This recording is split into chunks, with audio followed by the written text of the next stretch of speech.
عبداللہ ایک سچا، نیک دل اور محنتی کسان تھا جو ایک چھوٹے سے گاؤں میں اپنے کھیتوں سے گزارا کرتا تھا۔ اس کی زندگی بہت سادی تھی، لیکن دل سکون اور ایمان سے بھرا ہوا تھا۔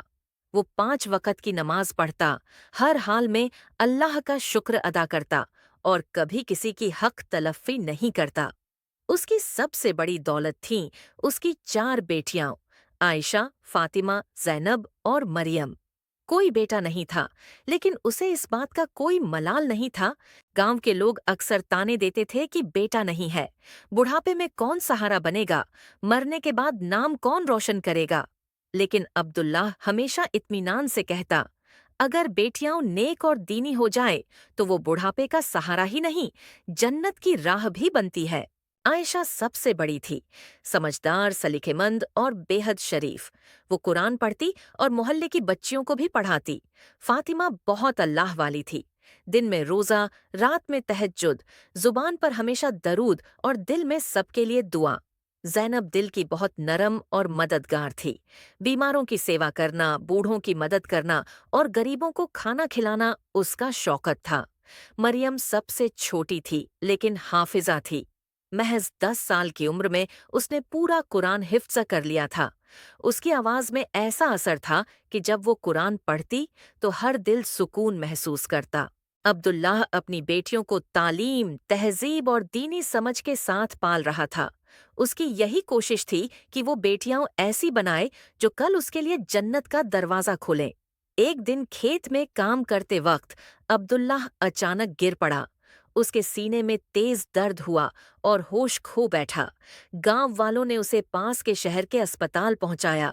ڈاکٹر نے کہا کہ دل کی گمبھیر بیماری ہے اور علاج میں کافی خرچ آئے گا۔ یہ سنتے ہی بیٹیوں کی آنکھوں سے آنسو بہہ نکلے، لیکن انہوں نے خود کو سنبھالا۔ اب انہوں نے فیصلہ کر لیا کہ وہ ہار نہیں مانیں گی۔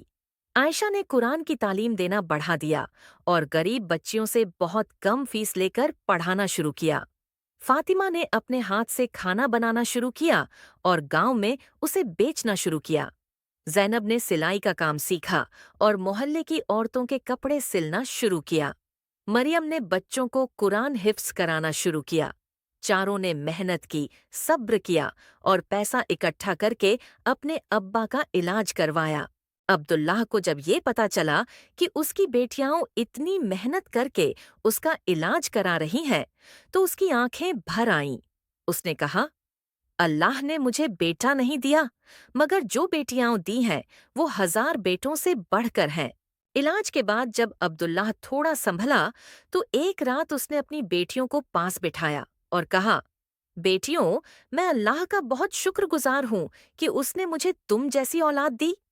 جب میں اس دنیا سے چلا جاؤں تو اللہ کے راستے پر چلتے رہنا، ایمان، صبر اور نیک نیتی کو کبھی مت چھوڑنا۔ کچھ ہی مہینوں بعد عبداللہ اس دنیا سے چلا گیا۔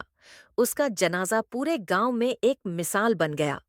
ہر کوئی کہہ رہا تھا کہ یہ آدمی خوش قسمت تھا جسے اتنی نیک بیٹیاں ملیں۔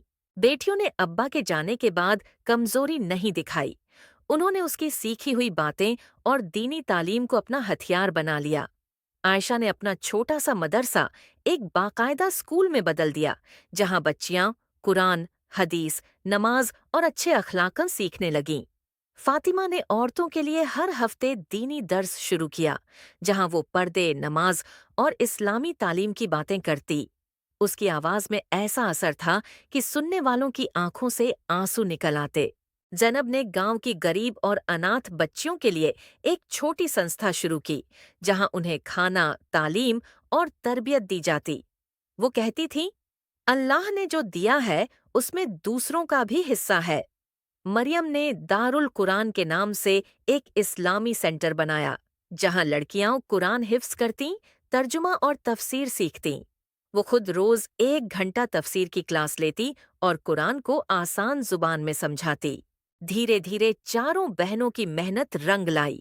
پورے علاقے میں لوگ اب ان کی عزت کرنے لگے۔ بیٹیوں کو لوگ ان کے پاس بھیجنے لگے۔ گاؤں کی عورتیں کہتیں، کاش ہماری بیٹیاں بھی ایسی بن جائیں۔ ایک دن ایک عورت نے مریم سے پوچھا، تم سب نے ابا کے بعد اتنا کچھ اکیلے کیسے کیا؟ ڈر نہیں لگا؟